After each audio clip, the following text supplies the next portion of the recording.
Ok, entonces en este video vamos a hablar de lo que son las integrales impropias. ¿De qué trata esto de las integrales impropias? Nosotros normalmente cuando hablamos del teorema fundamental del cálculo, parte 2, hemos tratado de expresiones de esta manera, donde tenemos la integral entre a y b de f de x de x. Y habíamos dicho, eso corresponde al área neta bajo f de x en el intervalo a, b. Sin embargo, respecto a eso habíamos hecho algunas suposiciones. La primera es que a, b es un intervalo finito. ¿Qué quiere decir que es finito? Básicamente que no es infinito. Es decir, tanto el extremo izquierdo como el extremo derecho son constantes. Ninguna de esas variables a o b toma un valor de infinito. Y lo segundo que estamos, o más bien la segunda suposición que tenemos en cuenta para el teorema fundamental del cálculo parte 2, es que f de x es continua en ese intervalo donde estamos integrando. Sin embargo, alguien se puede preguntar perfectamente, bueno, ¿qué pasa si alguna de estas dos condiciones, bien sea la primera, la segunda o ambas, no se cumplen? Entonces, para las integrales donde no cumplimos uno, dos o ambos, estamos hablando de lo que se llaman integrales impropias.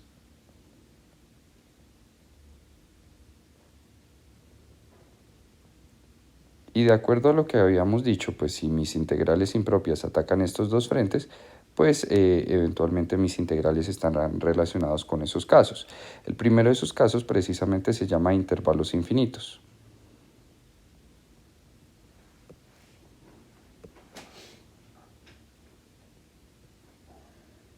O indefinidos también los llaman.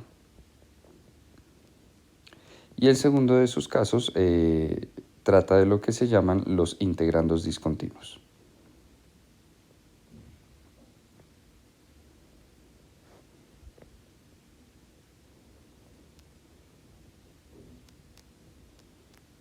Ok. Entonces, estos son los dos tipos de integrales impropias que hay. Vamos a ver primero este de intervalos infinitos o indefinidos y luego vamos a ver esto que son los integrandos discontinuos. Entonces, vamos a hablar de intervalos, aquí tengo un error. Intervalos infinitos. Digamos el título es bastante autoexplicativo, ¿no? Cuando hablamos de intervalos infinitos, verdaderamente lo que estamos haciendo es tomando ese intervalo a, b y alguno de los extremos lo volvemos más o menos infinito. Por ejemplo, podríamos hablar de un intervalo a, infinito, podríamos hablar de un intervalo menos infinito, b, o por qué no, una integral que venga desde menos infinito hasta infinito. ¿De acuerdo? Entonces, vamos a arrancar con nuestro primer ejercicio. Vamos a suponer nuestra función f de x igual a 1 sobre x al cuadrado. Y lo que vamos a hacer es analizar una integral impropia donde vamos a encontrar el área encerrada entre la función 1 sobre x al cuadrado y el eje x en el intervalo 1, infinito. Fíjense que en este caso estamos tratando un límite superior de infinito.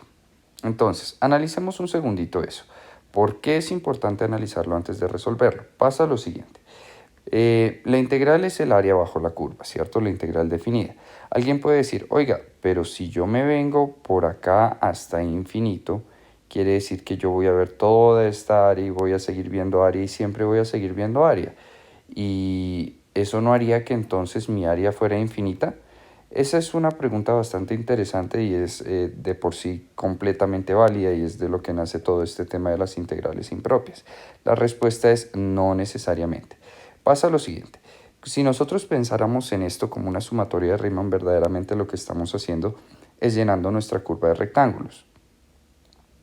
Por aquí vendrían estos rectángulos, ¿cierto? No los voy a dibujar con mucho cuidado, me interesa que se entienda únicamente la idea. Pasa lo siguiente, si ustedes lo notan, la altura de los rectángulos va disminuyendo con el tiempo. Hablemos en particular de estos últimos tres rectángulos. Sabemos que el área del rectángulo en general es una base por una altura, ¿cierto? Pero en estos rectángulos, si ustedes se dan cuenta, la altura está tendiendo prácticamente a cero. Es decir, que podríamos hablar de que la altura de esos rectángulos es equivalente a cero. ¿Qué ocurre? Como la sumatoria de Riemann me está diciendo, señor, usted lo que tiene que hacer es sumar el área de todos estos rectángulos, ¿cierto? Si estos rectángulos de acá tienen un área prácticamente nula, es como si ya no estuvieran aportando esa área. Es decir, no importa cuántos rectángulos yo esté sumando al final, mi área no va a crecer porque el área de esos rectángulos es prácticamente cero. Eso es lo que ocurre, y eso es uno de los casos que se puede dar en una integral impropia. No necesariamente ocurren todas, ahorita vamos a hablar de un caso en el que no ocurre, pero en general eso es lo que pasa. Los rectángulos se vuelven tan pequeños que en general su área ya no aporta a la solución final. ¿De acuerdo? Entonces fíjense que a pesar de que tenemos infinitos rectángulos, podemos tener un área finita, nuevamente porque el área de los rectángulos al final se vuelve prácticamente cero. ¿Listo? Entonces, a pesar de eso viene la pregunta, bueno, si mi área es finita quiere decir que es un número, ¿cómo calculo ese número? ¿Cómo la calculo? Entonces, vamos a aplicar una estrategia para precisamente ese aspecto. Vamos a hablar de la estrategia para integrales impropias. Entonces, en esa estrategia lo primero que vamos a hacer es identificar el intervalo infinito. ¿Qué quiere decir eso? Tengo que identificar si ese infinito me está apareciendo en la parte superior de mi integral o en la parte inferior de mi integral. ¿De acuerdo? Lo que voy a hacer entonces es en ese, digamos, extremo que tiene que ver con el infinito, vamos a hacer una sustitución de una variable auxiliar. ¿De acuerdo? En este caso, t, k, como ustedes la quieran llamar. Lo importante es que sobre esa variable auxiliar que vamos a trabajar, vamos a aplicar un límite que haga que nuestra integral precisamente vaya hasta ese límite infinito. ¿De acuerdo? Entonces, arranquemos con nuestro ejercicio. Nos dicen, calcule la integral entre 1 e infinito de 1 sobre x al cuadrado. Entonces, yo lo que voy a hacer es lo siguiente. Voy a volver a escribir mi integral, tal cual como está, 1 sobre x al cuadrado de x, ¿cierto? Aquí en el intervalo inferior tengo un 1, eso no tiene problema. Y donde tengo el intervalo de infinito, es decir, en mi parte superior, voy a reemplazar por una variable t, ¿de acuerdo? Pero ¿qué voy a hacer con esa t? A esa t le voy a aplicar un límite donde la voy a hacer tender a infinito. Esta es la parte clave. ¿Lo vieron? Entonces sustituyo el infinito por un límite, porque como tal infinito no es un número real, ¿de acuerdo? Y ahora lo que tengo que hacer es calcular precisamente este integral de acá. ¿Cómo se resuelve eso? Como una integral común y corriente, y lo único que nos va a afectar en este caso es, digamos, el cálculo final, ¿cierto? Del intervalo del extremo superior menos el extremo inferior. Entonces podríamos decir lo siguiente. El límite, cuando t tiende a infinito, de esa integral de 1 hasta t de 1 sobre x al cuadrado de x, no sería otra cosa que el límite, fíjense que estoy manteniendo el límite siempre, ¿cierto? Ahora, esta antiderivada de acá es sencilla, ¿cierto? No tiene mucho problema. Es menos 1 sobre x, ¿cierto? Háganlo un segundito y verán que pues es una integral más bien directa. Y esto lo voy a estar evaluando entre 1 y t. ¿De acuerdo? Terminemos el ejercicio. Entonces lo que yo voy a hacer es mantener mi límite cuando t tiende a infinito. Y ese límite vendría sobre, digamos, la operación del límite superior menos el límite inferior de mi antiderivada. Es decir, esto vendría de menos 1 sobre t menos 1 sobre 1. ¿Cierto? Lo estoy haciendo a pedal para que lo vean. Claro, esto es lo mismo que tener menos con menos más, 1 sobre 1, 1. Esto es lo mismo que tener menos 1 sobre t más 1. Ahora, recordemos que el límite se reparte sobre la suma, es decir, voy a tener el límite de esto más el límite de esto. Sin embargo, 1 es una constante, entonces no se ve afectada por el límite. Y lo único que verdaderamente está afectando mi límite es esta parte de acá. Esto me quedaría como un menos 1 sobre infinito, que es 0, ¿cierto? Eso lo sabemos de cálculo diferencial. Es decir, el resultado de esto sería igual a 0 más 1, que sería igual a 1. Eso quiere decir entonces que esa integral que estábamos viendo entre 1 e infinito, de 1 sobre x al cuadrado de x, es igual a 1. Listo. Es decir, toda esta área que estábamos viendo acá, cuando sumamos esos infinitos rectángulos, nos da como resultado un área total de 1. Cuando nuestra integral impropia tiene un resultado numérico, es decir, un número real, eso quiere decir que la integral converge.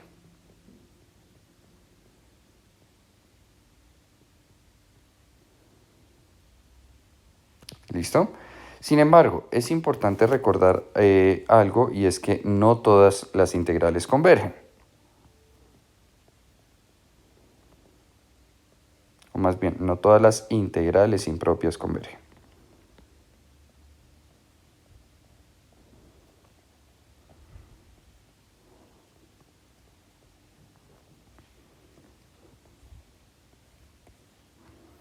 Hablemos de otra integral. Supongamos que vamos a hacer la integral entre menos infinito y 1 de 1 sobre x de x. Si yo fuera a hacer la gráfica de esto, no sé si lo recuerdan, por si acaso, la gráfica de 1 sobre x es algo de este estilo. Es una hipérbola, ¿cierto? Y estamos barriendo lo que sería esta área de acá desde menos infinito, supongamos, hasta este valorcito de acá, digamos esto es, menos 1. Es lo que estamos barriendo en ese pedazo de ahí. Si ustedes se dan cuenta, esta gráfica de acá, de hecho, es muy parecida a esta gráfica de acá. Guardan algún tipo de simetría. Entonces uno perfectamente podría pensar inicialmente, bueno, si esta de acá me está convergiendo, quiere decir que esta de aquí abajo también debería converger porque pues la forma de la figura es parecida. Es más, si uno lo piensa por sumatorias de Riemann, entre comillas, voy a hacerlo un poco más grande, entre comillas, estos rectángulos también se están haciendo cada vez más pequeños.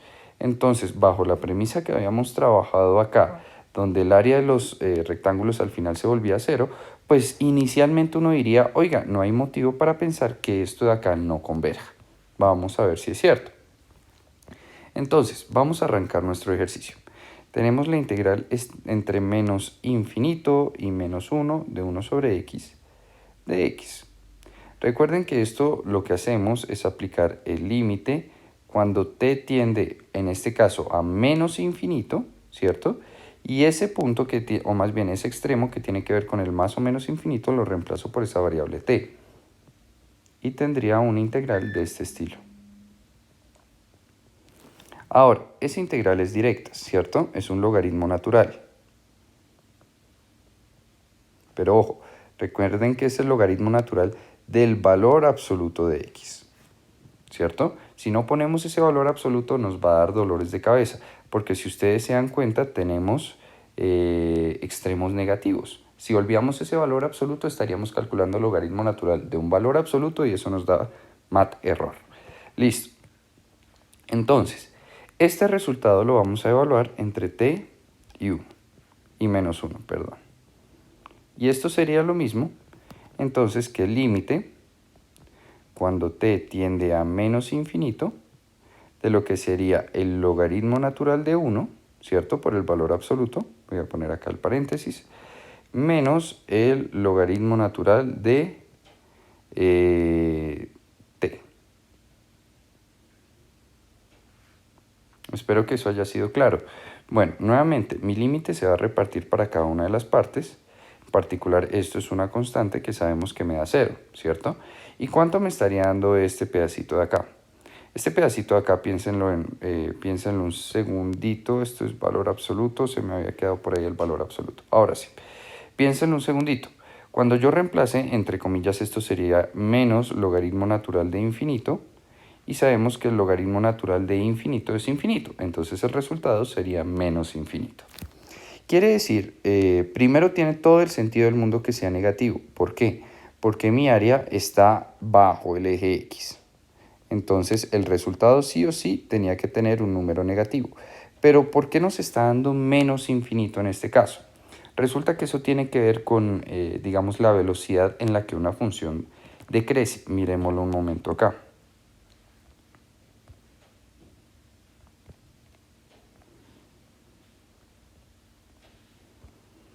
Si ustedes se dan cuenta, aquí tengo las dos funciones que hemos estudiado en los siguientes ejercicios. tenemos 1 sobre x y 1 sobre x al cuadrado, la gráfica verde. Si se dan cuenta, la gráfica verde que convergió en un inicio está decreciendo mucho más rápido que la gráfica morada. Eso quiere decir que los rectángulos de la gráfica verde son mucho más pequeños que los rectángulos de la gráfica morada. En este caso nos está dando menos infinito porque, claro, estos rectángulos se hacen muy pequeños, pero no lo suficientemente pequeños como para dejar de aportar al área. Es decir, a pesar de que son pequeños, de grano en grano van sumando y van volviendo más grande mi área hasta que el resultado se vuelve menos infinito. Cuando obtenemos algo de este estilo, eso quiere decir que la integral diverge.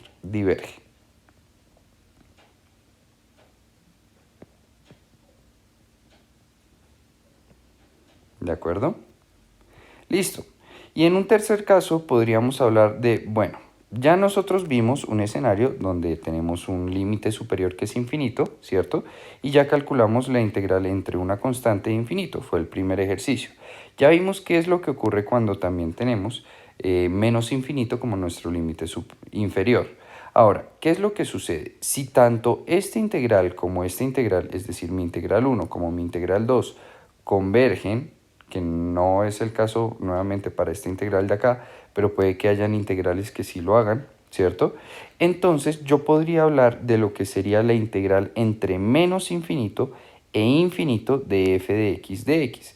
Si se dan cuenta, ese era uno de los escenarios que habíamos postulado, donde tanto el límite izquierdo como el límite derecho son intervalos, o más bien son extremos infinitos. De acuerdo. En este caso lo que vamos a hacer cuando nosotros estemos integrando desde menos infinito hasta infinito es partir nuestra integral en dos. Vamos a partirla en una integral que vaya desde menos infinito hasta un valor a y luego que vaya desde ese valor a hasta infinito. Recuerden que esa es una propiedad de las integrales, ¿cierto? Sin embargo, es importante resaltar que estas dos de acá deberían converger para que esta principal converja. Es decir, si esta de acá converge, quiere decir que estas dos de acá también convergen. Si por lo menos una de estas integrales, bien sea la integral 1 o la integral 2 diverge, quiere decir que esto automáticamente también divergería. Vamos a ver unos ejemplos. Entonces, hablemos un segundito de la integral de menos infinito a infinito de 1 sobre x al cuadrado más 1. Ok, entonces, en este caso, tanto mi límite inferior como mi superior tienen que ver con infinitos. Entonces, lo que yo voy a hacer es partir mi integral en dos. Voy con mi primera integral a ir desde menos infinito hasta un valor que llame a. Ese valor a puede ser cualquier constante, ¿cierto? Tengo que verificar que mi función precisamente sea continua en ese punto de ahí. Podría ser en este caso 0, ¿cierto?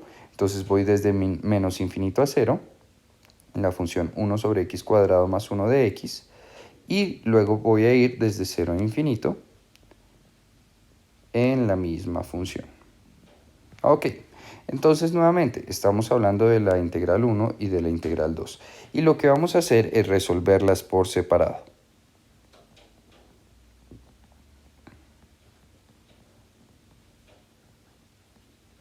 Ojo, no significa que yo tenga que hacer dos ejercicios diferentes.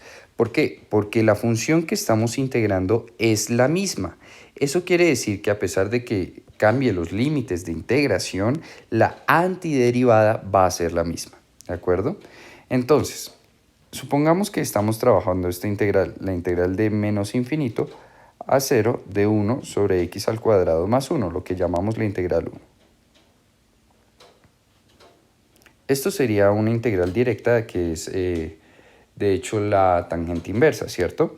Entonces, lo que voy a hacer es decir que esto es el límite cuando t tiende, en este caso, a menos infinito, de lo que sería la tangente a la menos 1 de x, evaluada entre, recuerden, t y en este caso 0, ¿cierto?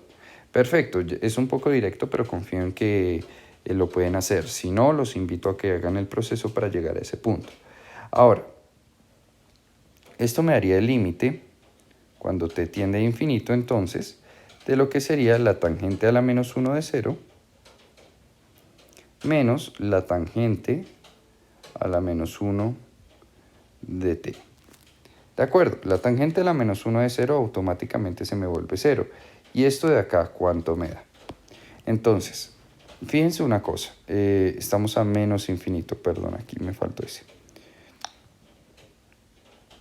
Tiende a menos infinito. Ahora sí, la gráfica de la tangente inversa, no sé si lo recuerden, si no pues lo recordamos, es algo de este estilo.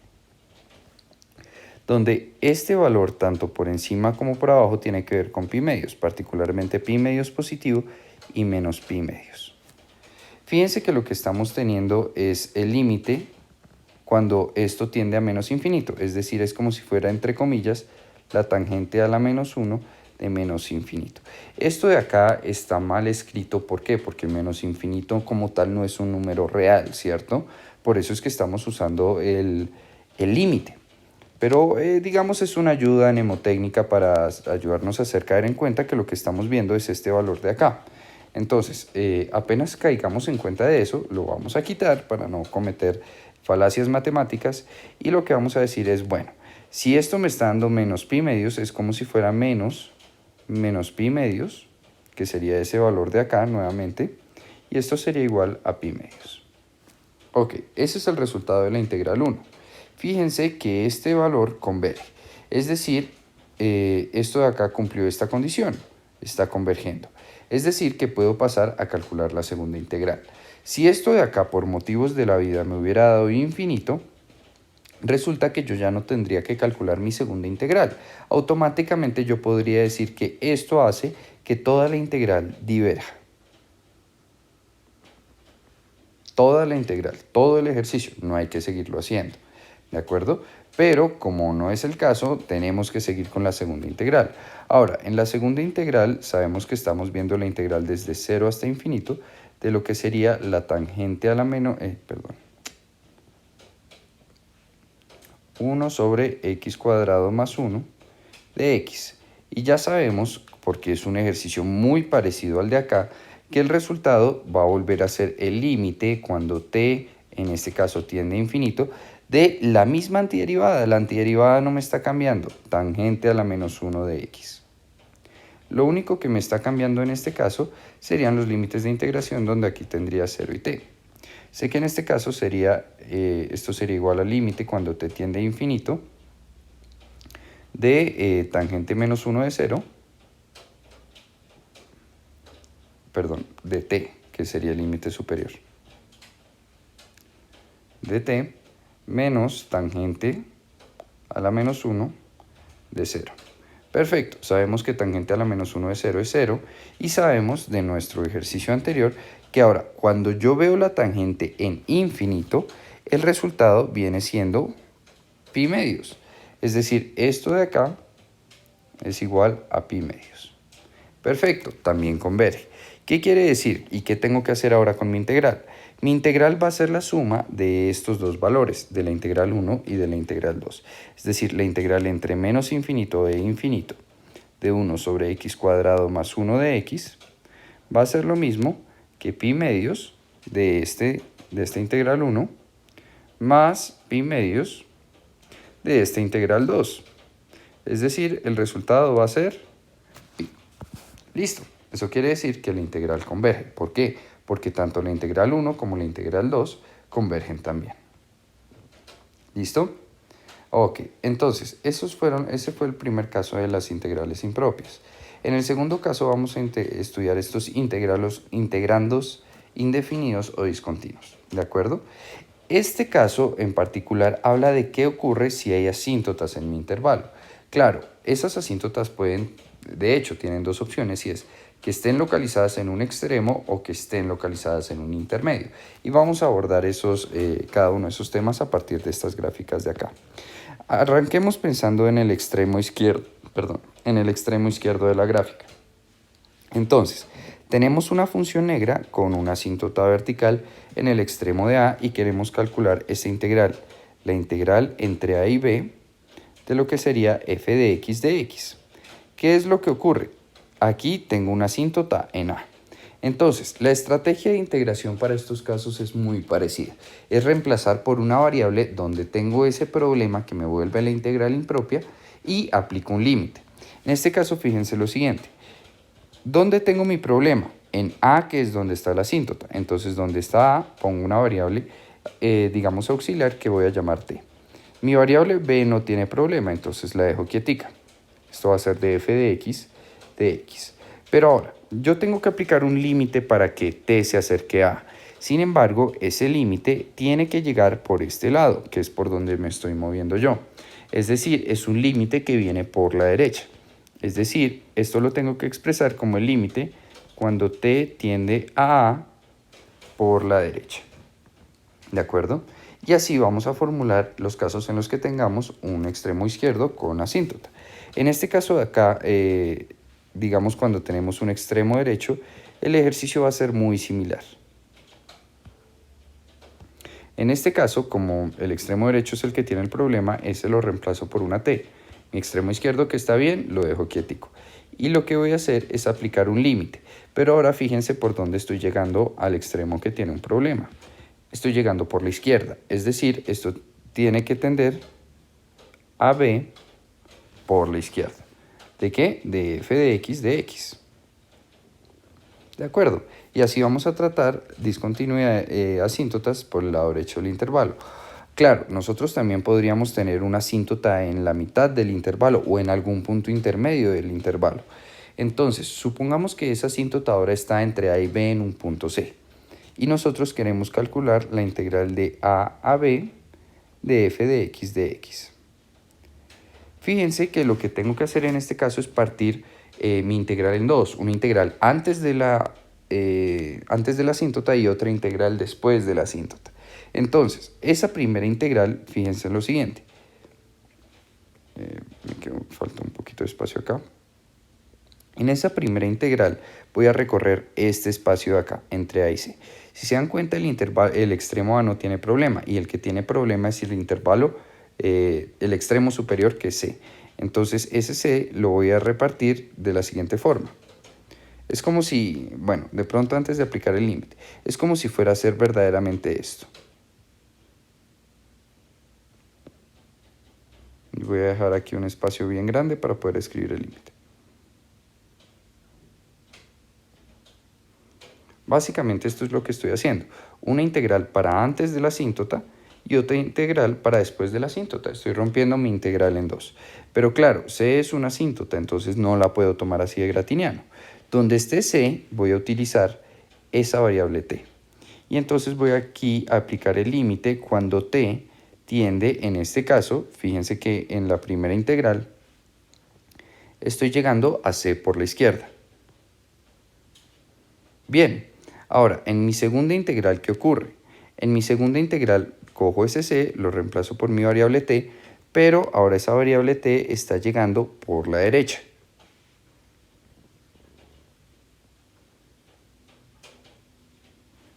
Espero que haya sido claro. Y eso es lo que vamos a hacer con este tipo de integrales, partirlas en dos. Listo, vamos a ver algunos ejemplos rápidos. Supongamos que tenemos por acá este primero. La integral entre 0 y 1 de 3 sobre x a la 5. Entonces, ¿con qué tengo que tener cuidado? Fíjense que cuando yo miro los extremos de mi integral, 0 y 1, yo tengo que ser muy perceptivo para darme cuenta que este 0 me está generando una asíntota vertical. ¿Cierto? De por sí 0 es una asíntota vertical. Entonces, ¿qué es lo que vamos a hacer? Vamos a trabajar esa integral nuevamente con un extremo superior de 1, que es el extremo que no tiene problema. Tenemos nuestra función 3 sobre x a la 5 de x. Y ese extremo que nos está generando esa asíntota vertical, nuevamente lo vamos a reemplazar por un t. Ahora, como es mi extremo inferior, yo mi extremo inferior lo voy a acercar por la derecha. Entonces t va a tender a 0 por la derecha. De acuerdo. Terminemos este ejercicio. Esto sería lo mismo que el límite. Cuando t tiende a 0 por la derecha, esa integral es relativamente fácil, ¿cierto? Esto sería menos 3 cuartos de x a la 5. Todo esto evaluado entre t y 1. ¿Estamos de acuerdo? Entonces subimos el... perdón, esto es 4. X a la 4, ahora sí. Recuerden, entonces subimos el 4 negativo, bajamos el exponente, se cancelan los 4, el negativo también se va y volvemos a tener esta expresión de acá. Listo, terminemos ahora sí el ejercicio. Esto sería lo mismo que tener el límite cuando t tiende a 0 por la derecha, de lo que sería entonces, evaluado en el extremo superior, menos 3 cuartos, y evaluado en el extremo inferior, el menos con menos se cancelaría y sería como menos 3 sobre 4, y por acá tendría un t. Qué pena que me falló el lápiz. 4t. De acuerdo. Si ustedes se dan cuenta nuevamente, mi límite se reparte a ambas partes de la suma, ¿cierto? Pero sin embargo, esto de acá es una constante que no está afectando. Ahora, esto de acá es otra historia, porque estoy haciendo una división por cero. En particular, ya sabemos por límites infinitos, un tema que ustedes ya vieron en cálculo diferencial, que esto sería igual a menos 3 cuartos más infinito, que sería igual a infinito. ¿De acuerdo? ¿Eso qué quiere decir? Que este integral en particular diverge. ¿Listo? Si alguien quiere ser más formal, puede serlo. Puede escribir la integral entre, habíamos dicho, 0 y 1 de 3 sobre x a la 5 de x es igual a infinito. Por tanto, la integral diverge. Recuerden que estos son videos, digamos, lo más rápido que puedo hacerlos, nada más para que asociemos un poquito a la teoría y luego nos encargaremos de darle un poco más de detalle formal. De acuerdo. Vamos por este segundo ejercicio. Entonces, tengo una integral entre 4 y 8 de 4 sobre x menos 6 al cubo. Alguien puede decir, pero yo esa no la veo tan rara, porque si yo me fijo, el intervalo inferior no me hace una asíntota vertical y el superior tampoco. Sin embargo, entre 4 y 8, por teorema del valor intermedio, tengo que pasar por 6. Y si se dan cuenta, 6 sí es un valor que me está generando una asíntota vertical. Entonces, en este caso, estamos hablando del caso del punto intermedio. Entonces, ¿qué tengo que hacer yo? Tengo que partir esto en dos integrales, una antes de la asíntota y otra después de la asíntota. En particular, estaríamos hablando de la integral de 4 a 6, de 4 sobre x menos 6 al cubo, ¿cierto? Más una integral que va a venir ahora de 6 a 8, de 4 sobre x menos 6 al cubo. Y esto es de x y esto también es de x. Perfecto, ya la partí en dos. Ahora tengo que aplicar mis límites. Esto sería igual al límite cuando t tiende ahora. Para la primera voy a acercarme a 6 por la izquierda, ¿cierto? Entonces esta integral va a quedar entre 4 y t de 4 sobre x menos 6 al cubo de x, más ahora un límite cuando t tiende a 6, pero 6 ¿por dónde? En este caso es 6 por la derecha, de la integral de t a 8 de 4 sobre x menos 6 al cubo de x. ¿De acuerdo? Espero que eso haya sido claro. Y lo que vamos a hacer es resolver nuevamente, así como lo hicimos antes, estas dos integrales por aparte. Si ambas convergen, sencillamente sumamos los valores y eso nos da el resultado final. Si una de las dos diverge, entonces todo el resultado automáticamente diverge. ¿De acuerdo? Listo. Entonces, vamos a hacer esa integral 1. Para la integral 1, entonces estaríamos aplicando el límite cuando t tiende a 6 por la izquierda, ¿cierto? En este caso es una integral relativamente sencilla, puedo sacar ese 4 a multiplicar y por acá podría aplicar una sustitución, ¿cierto? Y lo que me quedaría sería menos 1 sobre 3, 2 al cuadrado, perdón. 2 factor de x menos 6 al cuadrado, ¿cierto? Entonces recuerden, subo el exponente negativo, lo bajo derivando y aparentemente nos está dando la respuesta que estábamos buscando en un inicio. Perfecto, y esto lo voy a evaluar entonces entre 4 y ese valor t, ¿cierto? Y por formalismos, ya me lo volé, qué pena que pues, no crean hacer un video de largo, a veces cansa un poquito. Regálenme un segundito, vamos a dejar esto un poquito más, digamos, formal en este aspecto. Y vamos a decir que eso es igual al límite cuando t tiende a 6 por la izquierda de la integral entre 4 y t de 4 sobre x menos 6 al cubo de x es igual. Ahora sí, esta notación me gusta más. Perfecto. Esto sería igual entonces a límite cuando t tiende a 6 por la izquierda. Esto me quedaría un 4 multiplicando acá. ¿Y aquí qué me quedaría? Entonces inicialmente tendría menos 1 sobre 2 factor de t menos 6 al cuadrado, ¿cierto? Ahora, menos, esto me quedaría menos con menos más, 1 sobre 2 factor de 4 menos 6 al cuadrado.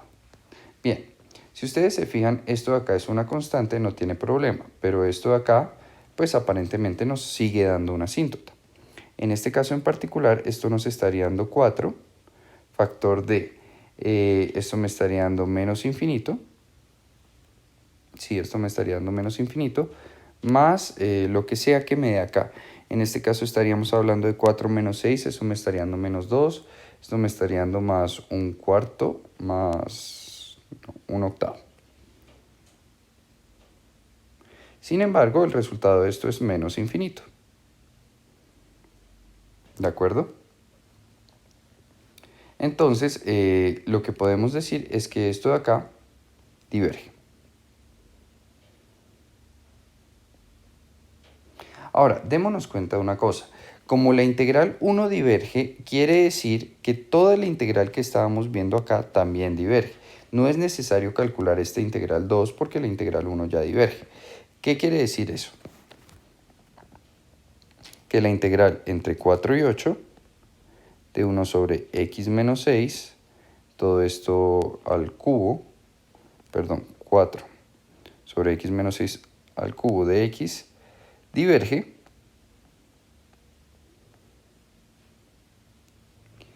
porque la integral entre 4 y 6 de nuevamente 4 sobre x menos 6 al cubo de x diverge.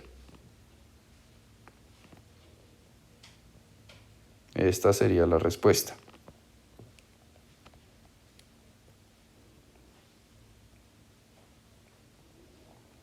De acuerdo. Esos eran los casos que quería tratar de integrales impropias. Esta es la teoría. Nos queda por hablar algo bien pequeño que es el test de la convergencia para integrales impropias. ¿De qué trata esto? Supongamos que nosotros tenemos tres funciones. Una función f de x, otra función g de x y otra función h de x. Vamos a hacer dos suposiciones. En la primera vamos a decir, mire, esa función g de x converge.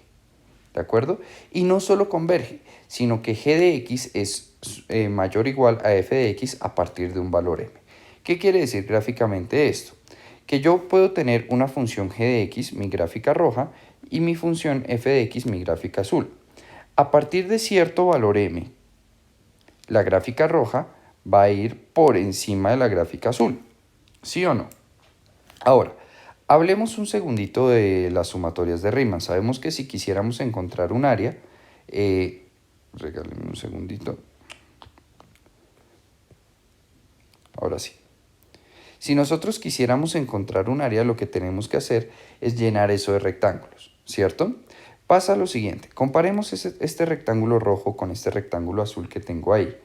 Lo que estamos diciendo es, mire, g de x converge. Eso quiere decir en particular que este rectángulo, o más bien que el área de ese rectángulo es equivalente a 0, ¿cierto? Lo que habíamos dicho en un inicio, para que una función converja, el área de los rectángulos tiene que tender a 0. Ahora, si nosotros comparáramos cómo son los rectángulos rojos con los rectángulos azules, podríamos ver que el rectángulo azul es más pequeño que el rectángulo rojo.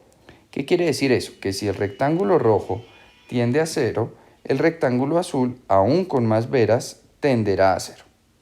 ¿Qué quiere decir eso? Que si la integral de la función roja converge, la integral de la función azul también converge.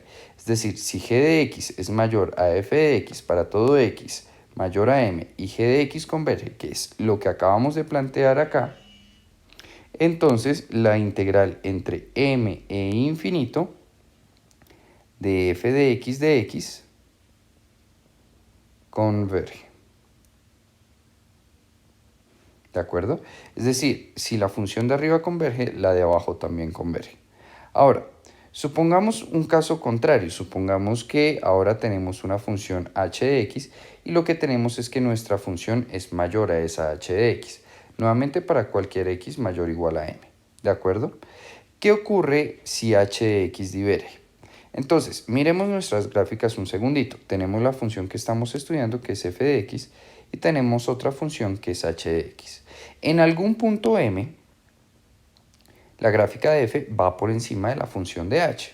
Ahora, pensémoslo un momento. ¿Qué significa que una integral impropia diverja? Significa que el rectángulo no es lo suficientemente pequeño, o más bien, que es lo suficientemente grande como para seguir y seguir y seguir siempre aportando al área de la función. Comparemos un segundito entonces ese rectángulo azul con ese rectángulo rojo. Si h de x diverge, quiere decir que el rectángulo rojo no es cero, ¿cierto? O más bien, lo voy a escribir acá, es mayor a cero. Ahora, claramente el rectángulo azul es mucho más grande que el rojo. Entonces lo que puedo decir es, mire, si mi rectángulo rojo es mayor a cero, eso quiere decir que mi rectángulo azul con más veras será mayor a cero. ¿Eso qué quiere decir? Que si la integral de abajo diverge, la de arriba también diverge.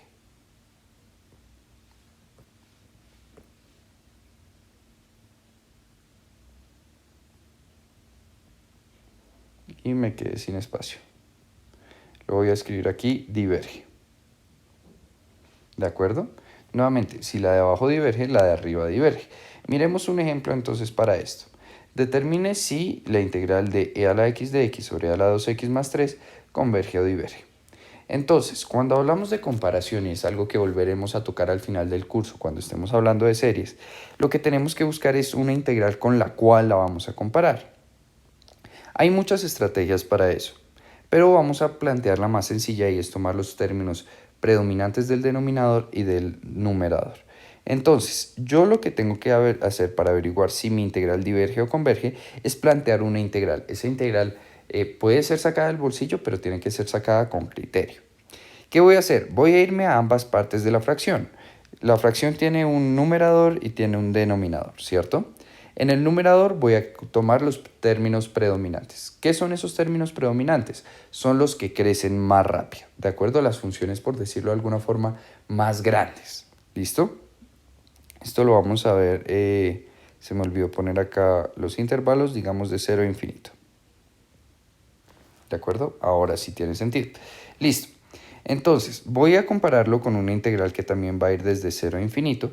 Y lo que voy a hacer es, en el numerador me quedo con el término predominante, nuevamente, la función más grande. En este caso solo tengo una, entonces no es muy difícil de escoger, es e a la x, ¿cierto? Ahora, voy a hacer lo mismo en el denominador. En el denominador tengo un e a la 2x y tengo un 3. ¿Qué es más grande? Pues el e a la 2x, ¿cierto? Ahora, esta es la, digamos, integral que yo estoy proponiendo. Ahora tengo que preguntarme, bueno, ¿esto es mayor o igual o es menor o igual? Esa es la pregunta que tenemos que hacernos. En este caso es más bien fácil de verlo porque cuando yo tengo una fracción en general, yo tengo, voy a escribir algo que no es muy católico, pero es para que nos hagamos la idea. Yo tengo una fracción que en general es un numerador sobre un denominador, ¿cierto? Si mi denominador se vuelve más pequeño, entonces mi fracción, por lógica, se tiene que volver mucho más grande. Por otro lado, si voy a ponerlo aquí con colores mejor para que se relacione. Si esto se vuelve más pequeño, la fracción se vuelve más grande. Por otro lado, si, voy a poner esto verde, si el numerador crece, o más bien si el numerador se vuelve más pequeño, pues esto de acá se vuelve más pequeño también, ¿cierto? Ahora, pensemos en lo que ocurrió acá. El numerador de ambas es el mismo. Sin embargo, ¿qué pasa con el denominador? Si ustedes se dan cuenta, aquí tengo un más 3 que no tengo acá.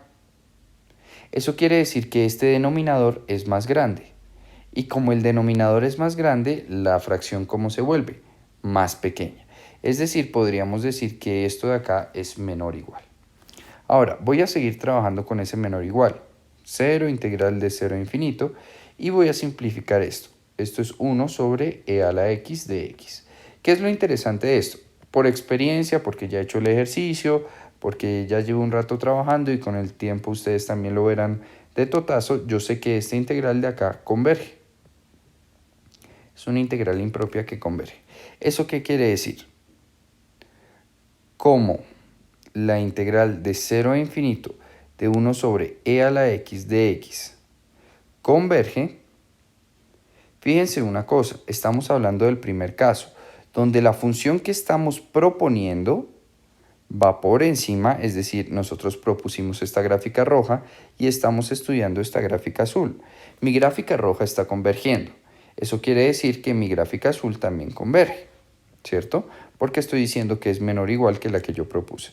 Entonces, como la integral de 0 a infinito de 1 sobre a la x de x converge, entonces la integral de 0 a infinito de lo que sería e a la x sobre e a la 2x más 3 de x converge. Y hay muchas formas de demostrar eso, ¿de acuerdo? Pero solo estábamos demostrando que convergía. También lo podríamos ver en una gráfica. En una gráfica, en general, estas serían las dos gráficas que teníamos ahí, ¿cierto? Si se dan cuenta, la gráfica que propusimos es esta azul que va por encima y en algún momento se ve que prácticamente es igual, pero si se dan cuenta siempre va por encima, ¿cierto? Ahora, comparémoslo con una función que sepamos que sí o sí converge. Comparémoslo un segundito con esta de acá. Este 1 sobre x al cuadrado, el primer ejercicio que sabemos que converge. Fíjense una cosa, si 1 sobre x al cuadrado converge, quiere decir que estas dos de acá convergen también, porque la de arriba las está acotando. Listo, eso era lo que quería para la teoría de hoy, espero que les haya servido.